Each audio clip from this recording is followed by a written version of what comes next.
আমি আপনার চাকর না যে বারবার সাইজ চাইবেন আর বারবার সাইজ বের করে দেবো। নিজের মন মতো নিতে চাইলে বাড়ির যা বানায় নেন, আর বউ থাকলে বউরে বলেন নিজের শরীরের সাথে ম্যাচ করে বানায় দিতে। 2 টাকা কর্মচারী হয়ে এত বড় বড় কথা, তোর মালিক করে, তোর মালিকের ডাক দে। মালিক এখন নাই, বর্তমানে শোরুমের মালিক আমি নিজেই। বর্তমানে তুমি শোরুমের মালিক দেখে যা মন চায় তাই করবা? বস আপনি? আমারে দেখে তো তোমার খুশি হওয়ার কথা, কারণ আমি বিশ্বাস করে শোরুমের দায়িত্বটা তোমার হাতে দিছিলাম। আমি দায়িত্বের কি খেলাপ করছি? আমি তো সুন্দরভাবেই শোরুম চালাচ্ছি। হ্যাঁ, আমি চোখের সামনেই তো সেটা দেখতেছি যে তুমি কত সুন্দর করে শোরুমটা চালাইতেছ। শোনো, আমি তোমারে কয়টা কথা কই।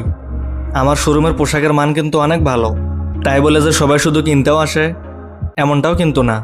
সাথে ভালো পরিবেশ আর সেলসম্যানের থেকে ভালো ব্যবহারও কিন্তু আশা করে।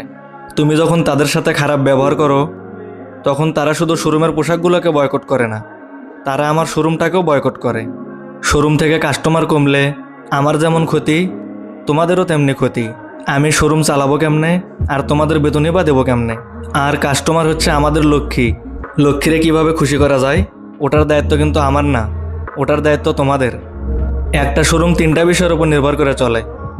1 শোরুমের পোশাক, 2 শোরুমের পরিবেশ, আর 3 হচ্ছে সেলসম্যানের ব্যবহার।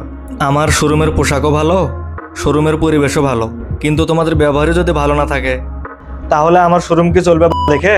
আমি বুঝতে পারিনি আমার এই ব্যবহারের কারণে আমাদের শোরুমের এত বড় ক্ষতি হয়ে যাবে। আমি যেহেতু ভুল করেই ফেলছি, আপনি আমাকে যে শাস্তি দিবেন আমি ওই শাস্তি মাথা পেতে নেব। আর আমি আপনাকে কথা দিচ্ছি, আজকের পর থেকে আমি আর কখনো কাস্টমারের সাথে খারাপ ব্যবহার করব না। এখন থেকে এই শোরুমটা আমি আমার নিজের মতো করে নিজের মনে করে চালাবো। বন্ধু, ও যেহেতু ওর ভুল বুঝতে পারছে, তুই ওর আর রাগ করিস না, ওরে মাফ করে দে। যাও, তুমি গিয়ে তোমার কাজ করো। একটা দোকান বা শোরুমে কর্মচারীর ব্যবহার অনেক গুরুত্বপূর্ণ একটা বিষয়।